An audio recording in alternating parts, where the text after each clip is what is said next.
May it please the court. My name is Dion Chaudhary, and along with my co-counsel, Elvis Morla, we represent the respondent, NetChoice, in today's case. There are two questions before the court. One, whether the law's content moderation restrictions comply with the First Amendment, and two, whether the law's individualized explanation requirements comply with the First Amendment. We will be addressing 3 points and arguing that the law does not comply with the First Amendment, and if upheld will cause unprecedented damage to America's tech sector. First, the First Amendment guarantees the freedom of speech. However, it does not guarantee the right to a platform.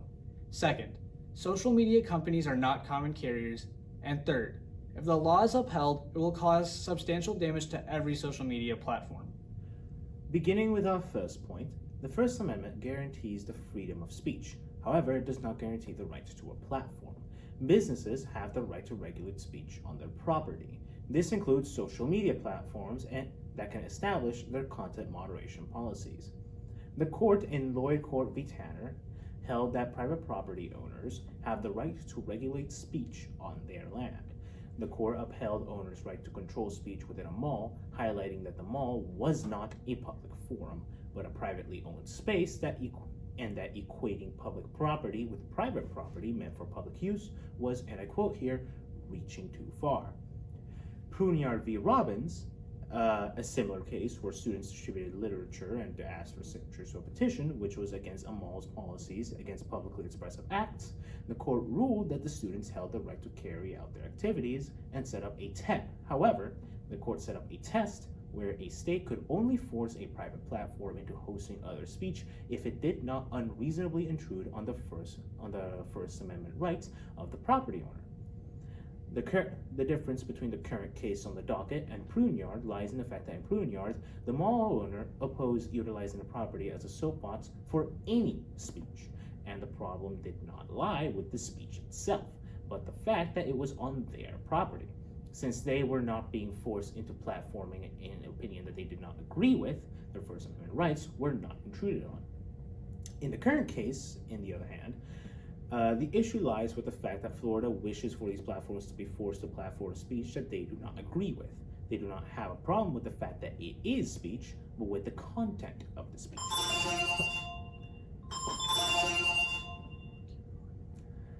Don't forget about coffee with the counselors tomorrow morning. Read your email from everyone to ready to Break out Get the it message, in. and I'm going to cut this part out and stitch it together. All right, go. Platforming that speech implies that the companies are okay with that kind of speech, something that the companies very much are not, and thus intrudes on their First Amendment right. The restriction of speech within a platform counts as an expressive act, and therefore counts as protected speech according to precedents set by the Circuit Court case Coral v. Amazon in 2021. If the average person could perceive there to be some form of message from an action taken, for example, if Amazon chooses not to allow a group to access its services due to the group's status as an anti-LGBT hate group, the average person would perceive that Amazon is not okay with those kind of groups. And if a social media company suspends or bans a user for posting hateful content, then the average person would perceive that the social media company is not okay with that kind of content, granting it First Amendment protections and thus subjecting the state to strict scrutiny. The court reaffirms the right to exclude from a platform in Miami Herald v. Tornado.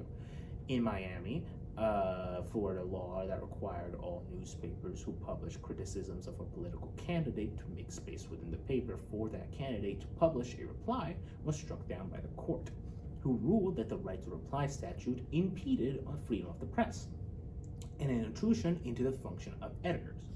Given the similarities between newspapers and social media, as both people use them as a source of news, they both gain a majority of the revenue through advertisement, they both curate and edit, though not necessarily create the content on their platform, whether it be created by a social media user or an independent journalist, the precedent set by Miami still applies to social media corporations.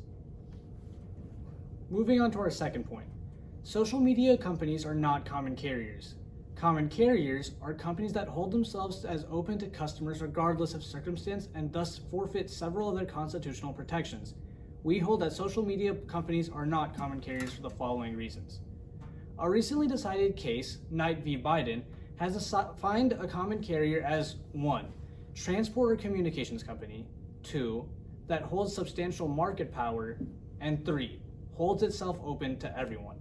The petitioners claim that social media companies meet these criteria and therefore are common carriers, and therefore forfeit several of their corporate protections. We assert while nearly every social media company can be seen as a communications company, and most companies do occupy large market shares, no social media company is or ever has considered itself to be open to everyone. This is due to the existence of terms and conditions, and agreement that every social media user must agree to in order to access the social media platforms. Every single one of those terms and conditions contain a provision that allows the companies to take disciplinary action, such as demonetizations or bans, should a user engage in conduct that breaches terms and conditions, such as fraud, promoting illegal activities, and in cases advocating for policies that the social media companies do not want spread throughout their platform, namely policies calling the curtailing of civil rights. Social media companies hold the rights to kick out anyone who breaks the terms and conditions, much like how the restaurant owner can kick out an unruly customer. The unruly customer is kicked out because their behavior is actively disrupting the experience of other customers. A customer may have a hard time enjoying their food if the customer in the next table is yelling and crying about a lack of free refills, just like how a Twitter user's experience might be disrupted when their feed contains the post of a segregationist. In order to keep the user's experience enjoyable, both the restaurant and the social media companies take actions to remove problem customers, and neither hold themselves as open to everyone, as all customers are expected to follow their rules. Since social media companies do not hold themselves open to everyone, they do not qualify as common carriers, and therefore, the state cannot regulate social media companies as common carriers and force them into rolling back regulations on their own site. Of course, one might point out to the terms and conditions that phone companies use, despite being common carriers, as proof that one can have conditions and still qualify as a carrier. However, these terms and conditions, while sharing the same name, contain entirely separate conditions, as most of their terms are about phone bills or using the phone for an illegal act, rather than the phone company being able to restrict a customer's phone access due to their speech. This means that social media companies are closer to private carriers than they are to common carriers, and therefore are entitled to the same protections that private carriers have, namely the right to editorial discretion. Third, if the law is upheld, it will cause substantial damage to every single social media platform and the American tech sector as a whole. There is a provision within the bill that states that social media companies are required to provide a quote-unquote thorough and precise explanation when enacting disciplinary action against a user for every single action that the company takes. The bill does not define what it means by thorough and precise explanation, meaning that the bill's interpretation is entirely up to the hands of individual judges. But despite the fact that the bill does not define what it means by thorough and precise, it goes on to penalize companies up to $100,000 for every single action taken that lacks a thorough and precise explanation. YouTube, for example, takes disciplinary action against 1 billion comments every single quarter. If even 1 in 1,000 of those comments are not up to the court standards, Google, the owners of YouTube, would be liable for up to $100 billion in damages per quarter. Such a large fine would result in Google's implosion as a company and could cause severe damage to the American tech sector. As a result, social media companies would be forced into one of two courses of action. The first would be to build an entirely new infrastructure system for social media in Florida in order to keep in line with Florida law, essentially treating Florida like a foreign country, a process which would be costly to maintain and would become obsolete if the law were to ever change in Florida. Not to mention that other conservative states would likely follow Florida's lead and would need their own separate infrastructure. And the second would be to cease editorial discretion altogether across the country, even for states that have no law on the books restricting editorial powers. which, aside from the fact that it could be interpreted as Florida using the threat of a giant fine to enforce its ideals across the rest of the nation, it would result in a huge drop for the market value of each company, as the loosening of speech regulations would cause advertisers to pull out of the platforms, as we saw when Elon Musk bought Twitter, now X. If Florida truly wished to limit the power of social media companies to censor speech without doing irreparable damage to the American tech sector or infringing on the right to editorial discretion, the correct legal mechanism to do so would be via an antitrust lawsuit, which, if successful, if successful in court, would result in the curtailing of censorship power by the social media companies by limiting their individual market share by splitting the companies into smaller companies with a smaller ability to influence public opinion, which would not result in infringing into their right to editorial expression. Due to the questionable legality of the Florida law, the dubious reasons that the law was enacted, the obvious damage that the American tech sector will endure, the overbroad and vague definitions used by the bill, and the precedent set by the court in previous cases, we believe that the court should uphold the Circuit Court's decision to strike down Senate Bill 7072. Why is social media so important today? The versatility of social media comes from the fact that millions of people utilize it. According to Pew Research Center, 70% of Americans use social media, and they utilize it for both communications as well as staying informed. Such a large user base has made social media incredibly important in every aspect of society, from business to socialization. How does the Florida law restrict social media platforms' ability to engage in content moderation by removing, editing, or arranging user-generated content? Florida law, SB 7072, places a ban on the ability for social media companies to regulate the accounts of political candidates, as well as requires social media companies to provide a, quote, precise and thorough explanation, unquote, for every disciplinary action taken. This bill does not define what precise and thorough means, which opens social media companies up for a lawsuit if they do not meet this vague standard. How does Florida law require social media platforms to provide individualized explanations for certain forms of content moderation?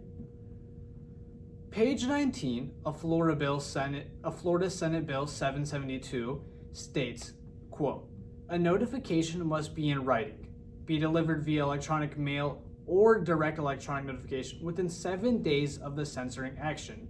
Include a thorough rationale explaining the reason the social media platform censors the user, and must include a precise and thorough explanation of how social media platform became aware of the censored content, or including a thorough explanation of the algorithms used, if any, to identify the flag of the user's content or material as objectionable," unquote.